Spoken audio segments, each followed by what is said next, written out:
quite excited about that, like the Cap College or whatever avenue it can be used to train people, and at the same time benefit the farmers who are mentoring them or teaching them. Yeah, not of course from bringing people from off the coast, but using the expertise we have on this Sunshine Coast horticultural program. And that supports the existing farmers too, which is really nice. That's What is the gap? There's. I mean, we recognize that obstacles is land, but then we say no. There is some land, but there's a gap between people using that and getting them in there and coordinating that, and that was this idea. That's kind of an exciting thing because it almost means like we do have all of the resources, we do have all of the energy, and now it's just the much harder work actually of really tying things together. So it's kind of exciting actually.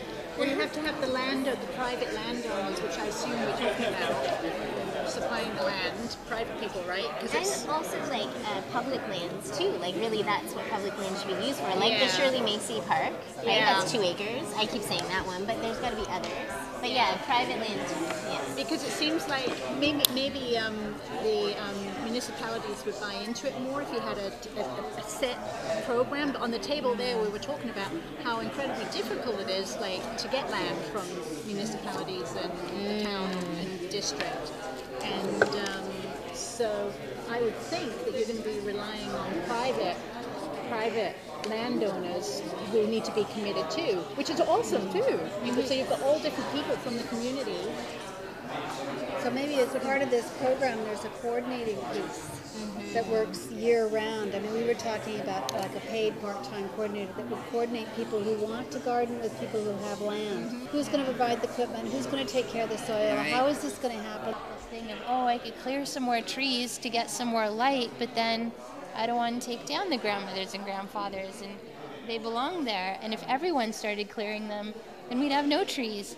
So it kind of leaves me with a little bit of a dilemma of what the right thing to do is. That kind of brings up the idea of land distribution. It's like they're not to say, distribute land for different people to live on, but the use of land to be properly distributed. Like we have enough land on the Sunshine Coast that's already been disturbed, clear cut, and basically wasted. So rather than people coming and saying, I want to move here, I want that pristine landscape, I'm buying 5 acres, I'm going to cut down 4 of it, and then I'll have my nice little tiny forest, and I'll have my good view. But if everyone does that, then of course we lose the forest. So trying to encourage, I think it's like going beyond property values, or not property values, but the idea of personal property. And so you feeling comfortable, like let's say if you have a neighbor who's got an entirely cleared space. Well, both of them have cleared for horses because they're both horse people, right? And as soon as you have horses, you have to clear everything away. Yeah, and they're not necessarily wanting to make that into garden, but like having more of a community design of where we can grow our food, so that it's not just each person, like, not to say that I don't think each person shouldn't have their own personal plot, because I really believe in the idea of like kind of the permaculture, like you walk out your front door and you've got some food right there, but just breaking down that idea that everyone's got to have their own garden and getting more into not like community garden necessarily where it's like all these set out plots, but more collective and cooperative farming possibly, just to get around that idea, like so that you don't have to cut down trees, but you also don't have to go every single day to a plot that's like however many kilometers away. Like perhaps you garden with a group of people, and so just once a week you go to that space and then get, part of the share or something. So it's then turning into more of a social exercise as well, networking with people and enjoying that, not as a chore, but as something that you want to spend your time doing. Local of the seafood products that could also be sold locally and off coast, but then the byproduct of the seafood harvesting can go into the farming industry on the Sunshine Coast. So lobbying the province for 2 things, lobbying them for control, lobbying the province and the federal government for control of our maritime resources, but also lobbying the province for control of more of our land base. And I think if farmers know that there might be access to cheap or free land that's currently owned by the Crown, you might see more investment, because the biggest inhibitor to farmers right now is cost. You know, cost of buying the land, cost of maintaining the land, and then where do you sell the product. So you've got to get the land cost down for farmers to get them interested in getting into the business. It just struck me that it is,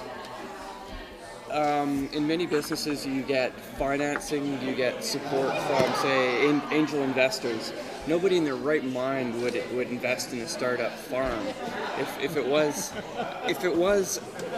If it did have a value proposition in terms of return for investors, I'm not sure how that would work.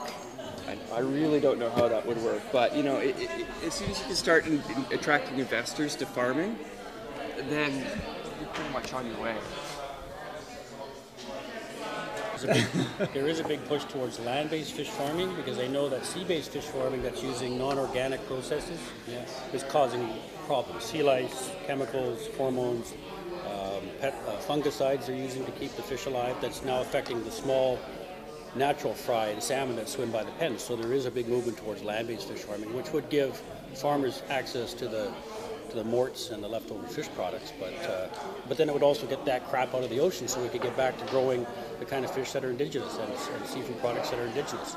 And I know Town of Gibson's is working on inventorying their shoreline as to areas where the small fish that feed the bigger fish need places to lay their eggs.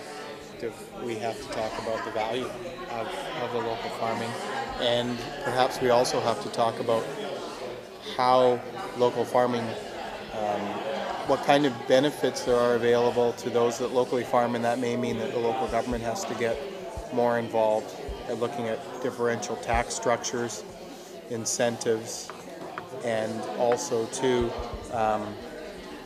looking at ways of farming in areas that aren't necessarily designated as farmland that we were talking about, not necessarily the power lines, but it was interesting to hear the farming that was going on in the forests.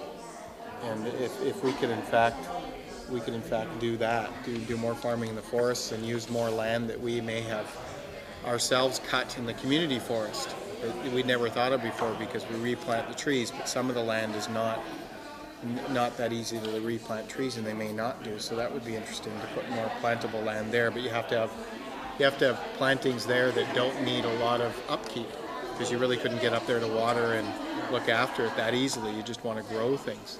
But I'm interested though, John, in this tree fruit issue with bears.